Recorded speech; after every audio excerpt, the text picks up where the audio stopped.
Hello बच्चों, कैसे हैं आप? उम्मीद करते हो आप बढ़िया और एकदम मज़े में होंगे।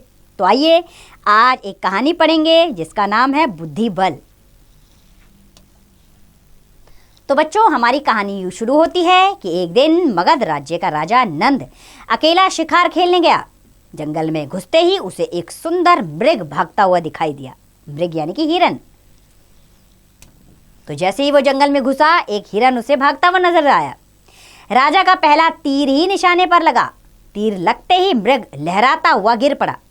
राजा खुश था कि आज बिना अधिक दौड़ धूप के ही अच्छा शिकार मिल गया। वह मृग को उठाने के लिए आगे बढ़ा। मृग के पास पहुंचकर उसे आश्चर्य हुआ।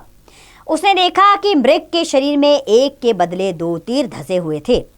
राजा चौंकते हुए बोला, अरे यह दूसरा तीर किसका है? पीछे से किसी की आवाज़ सुनाई दी, यह दूसरा तीर मेरा है और यह मृग भी मेरा है। राजा नंद ने पीछे घूमकर देखा तो एक व्यक्ति हवा में धनुष मार लिए खड़ा था। नंद ने पूछा, आप कौन हैं? व्यक्ति बोला, अभी आपके लिए केवल इतना ही जानना काफ़ी है कि मैं भी एक राजा हूँ और यह मृग मेरा है।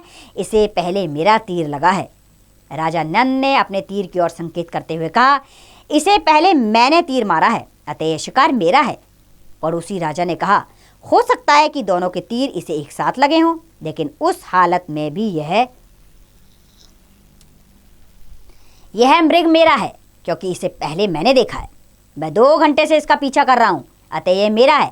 आप इसे मुझे दे दें। नंद ने उत्तर दिया, केवल मृग को पहले देख लेने से वह आपका तो नहीं हो जाता।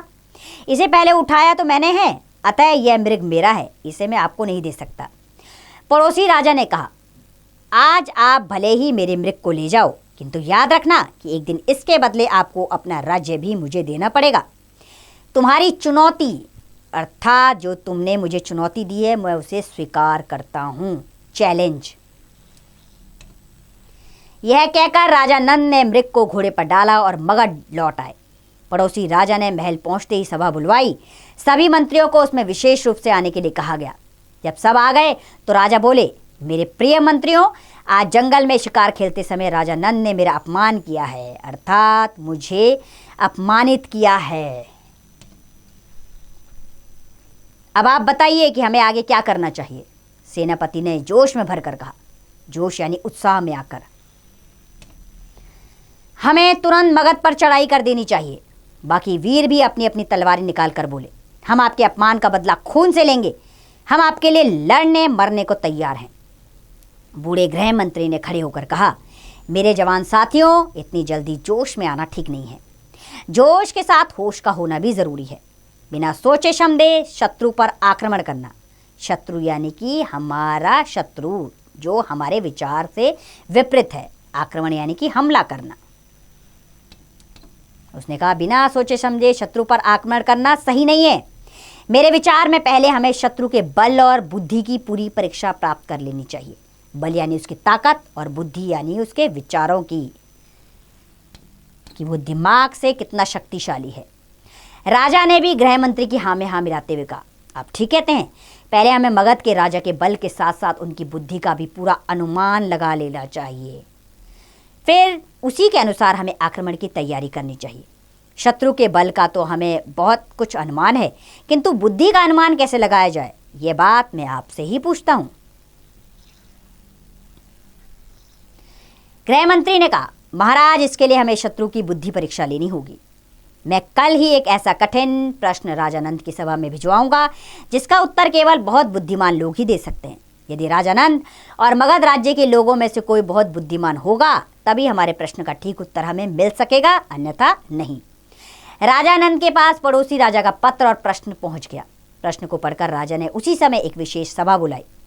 सबके आ जाने पर राजा ने कहा, उपस्थित सज्जनों, आज हमारे एक पड़ोसी राजा की ओर से मुझे एक पत्र मिला है। उस पत्र में लिखा है, राजन अभिवादन। अभिवादन यानी कि आपका आभार। अभिवादन के बाद निवेदन है कि हम आपके पास इस पत्र के साथ एक लोहे का पिंजरा भेज रहे हैं। उस पिंजरे में एक शेर की मूर्ति बंद है। पिंजरे को खोले बिना और तोड़े बिना मूर्ति को पिंजरे से बाहर कैसे निकाला जा सकता है? यह एक प्रश्न पहेली है। यदि आप अपने मंत्रियों से सलाह करके इस पहेली का उत्तर भिजवा सकें तो आपकी बड़ी कृपा होगी। हम आपके उत्तर की प्रतीक्षा करेंगे। प्रतीक्षा यानी कि इंतजार करेंगे। पत्र पढ़कर राजा ने कहा, सज्जनों, कहने को तो यह एक साधारण पहेली है, किंतु असल में यानी कि असल में यह हमारी बुद्धि के लिए एक बड़ी चुनौती है। मगध का जो भी नागरिक मुझे इस पहले का ठीक उत्तर बता देगा, उसे 1000 स्वर्ण मुद्राएं पुरस्कार यानी इनाम स्वरूप दी जाएंगी। राजा नंद की घोषणा सुनकर सब सोच में पड़ गए। जो अपने आप को बहुत बुद्धिमानी समझते थे, उन्हें भी इसका कोई उत्तर ना सूझा। इस प्रकार ज्यों ज्यों यानी कि जैसे जैसे दिन बीतते गए, त्यों त्यों राजा की चिंता बढ़ती गई। इसी चिंता में एक दिन राजा अपनी सभा में उदास यानी कि मायूस बैठे थे। तभी सहसा यानी कि अचानक से बालक चंद्रगुप्त दरबार देखने के लिए वहां आया। राजा को उदास देखकर चंद्रगुप्त ने पूछा, महाराज क्या कारण है कि आप आज बहुत उदास दिखाई दे रहे हैं? राजा ने चंद्रगुप्त को पहेली के विषय में सारी कहानी कह सुनाई। पहेली सुनकर चंद्रगुप्त ने पास जाकर गौर से शेर को देखा। उसकी आंखें चमक उठी। वह बोला, वाह महाराज, आप इस छोटी सी पहेली के कारण उदास बैठे हैं।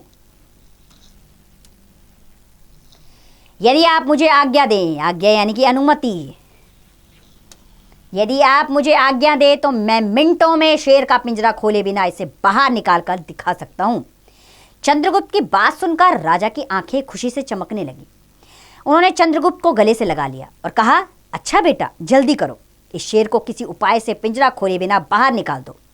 इसके कारण ना मुझे रात को नींद आती है, ना दिन को चैन मिलता है।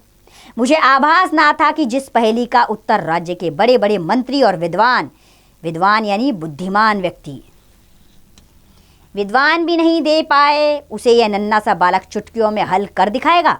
बेटा, अब देर मत करो, शीघ्र ही अपनी बुद्धि का चमत्कार दिखाओ। चंद्रगुप्त ने कहा, यह कौन सी बड़ी बात है? आप कुछ सूखी घास और आग का प्रबंध करवाइए, मैं आपके देखते देखते शेर को पिंजरे से बाहर निकालता हूँ। तुरंत ही आग और सूखी घास का प्रबंध करवाया गया। चंद्रगुप्त ने घास को जलाकर पिंजरे को जलती आग पर रख दिया। देखते ही देखते शेर पिघलकर पिंजरे से बाहर आ गया। और इस तरह चंद्रगुप्त ने चारों ओर खड़े दर्शकों को और राजा को पिंजरा दिखाते हुए कहा, महाराज देख लीजिए, मैंने ना पिंजरा खोला है ना इसे तोड़ा है। इसे बिना खोले और तोड़े ही शेर को बाहर निकाल दिया है। देख लीजिए, अब यह पिंजरा बिल्कुल खाली है। मैं मूर्ति को देखते ही समझ गया कि हो ना हो यह मोम की बनी हुई है। बालक चंद्रगुप्त की बुद्धि का चमत्कार देखकर लोग दंग रह गए यानी कि आश्चर्य में पड़ गए। राजा ने भी उसे छाती से लगाते हुए कहा, बेटा, आज न केवल तुमने इस कठिन पहेली को हल कर दिया है, बल्कि तुमने सारे मगध राज्य की प्रतिष्ठा यानी कि मान सम्मान, प्रतिष्ठा को भी डूबने से बचा लिया है। चंद्रगुप्त ने मुस्कुराते हुए कहा, महाराज, मैंने 1000 स्वर्ण मुद्राओं का पुरस्कार भी तो जीत लिया है। चारों ओर खड़े हजारों लोग एक स्वर से पुकार उठे, तुमने केवल 1000 स्वर्ण मुद्राओं का पुरस्कार ही नहीं जीता, बल्कि तुमने अपनी बुद्धि से हम लोगों का हृदय भी जीत लिया है। हृदय यानी कि मन जीत लिया है। चंद्रगुप्त की जय हो, बुद्धि बल की जय हो, इसके नारे लगने लगे। कहते हैं कि जब मगध के पड़ोसी राजा ने यह सुना कि मगध के एक नन्हे से बालक ने उनकी पहेली चुटकियों में हल कर दी, तो उसका मगध पर आक्रमण करने का साहस ना हुआ। साहस यानी कि उसके अंदर ये हिम्मत ना आई कि वो मगध पर आक्रमण कर सके। तो बच्चों, ऐसे थे चंद्रगुप्त, जो बहुत ज़्यादा शक्तिशाली आगे जाकर बने और उन्होंने मौर्य साम्राज्य की फिर रचना की। इसके बाद वो मौर्य साम्राज्य के सम्राट बने। तो इस तरह की कहानियाँ आप आगे भी पढ़ते रहेंगे। ये कहानी हमें ये संदेश देती है कि बुद्धि के द्वारा बल को भी जीता जा सकता है। तो उम्मीद करती हूँ ये कहानी आपको अच्छी लगी होगी। अब इसका अभ्यास कार्य आप स्वयं कीजिए।